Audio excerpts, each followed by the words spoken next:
What do you make about some of these other appointees? Bobby in health, Hegseth for defense, Tulsi for intelligence. Do you think they'll get approved? And what do you think they're going to be able to do? And what do you think that maybe they should do?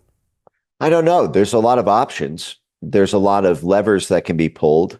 Some of this is, sort of far above my head, I think, in terms of the Trump inner circle and their conversations with donors on the one hand and with Congress on the other hand.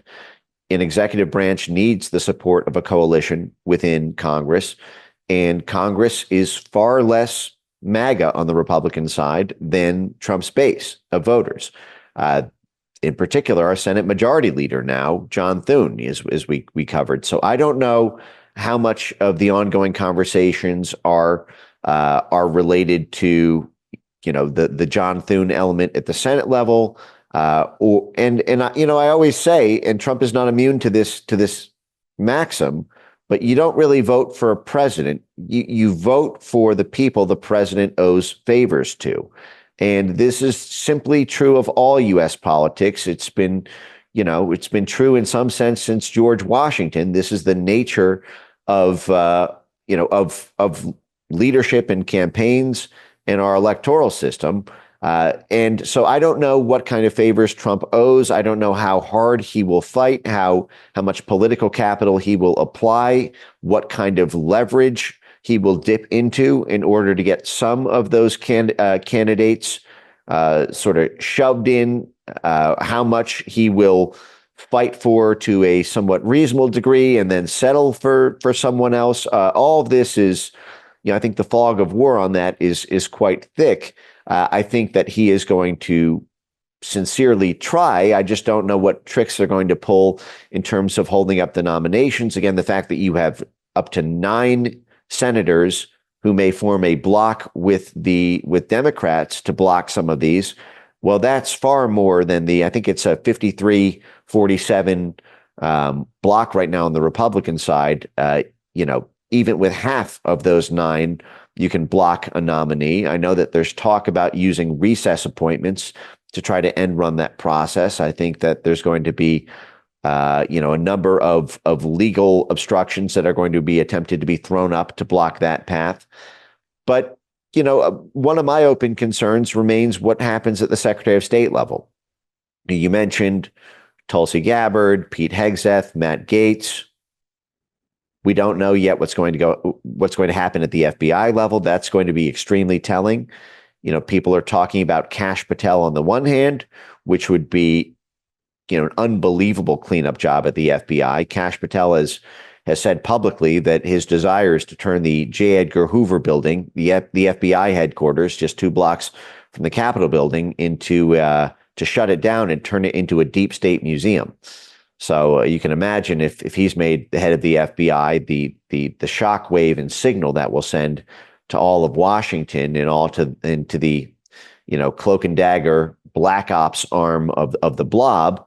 But that remains undecided. I think that's going to be very telling because the other name that's been floated has been Mike Rogers. Mike Rogers, who effectively co-signed every element of Russiagate against the Trump administration. Mike Rogers, who's the ranking member of the House Intelligence Committee overseeing the CIA. Mike Rogers, who is a part of the International Republican Institute, which is the major CIA cutout on the Republican side. He's been a part of the Beacon Project, which is the major CIA internet censorship operation, which has done unbelievably dastardly things to censor the internet, not just in the U.S., but to lobby for global censorship laws around the world, including in the EU, including in Brazil. So if Mike Rogers is made the head of the FBI, I think that will tell us something about the relative power of donors and Congress vis-a-vis Trump. But then the Marco Rubio Secretary of State question is a big open question to me. I'm open to Rubio proving himself and doing a great job there. I do have a lot of open questions, though, about just how in sync his foreign policy is with Trump foreign policy and his commitment to a free and open internet is with the vision articulated by Donald Trump.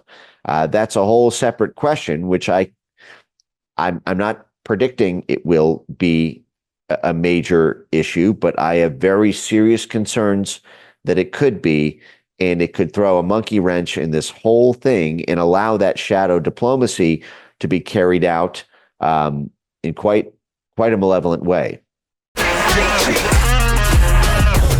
Hey, I know investing in crypto is scary. It takes a real leap of faith because there are so many scams, rug pulls, and bad actors out there. It's a dangerous business, which is why 95% of people lose all their money. Well, that's why I created the London Real Investment Club, so you can access the hottest deals on the planet and use the crypto bull market to create the generational wealth that you deserve. Join my team of over 100 people from around the world that are making millions of dollars behind the scenes investing in blockchain, AI, Web3 games, DeFi, Bitcoin, and more. Don't miss out. Click the link below to book a call with one of my team now. But hurry, this bull market will end soon.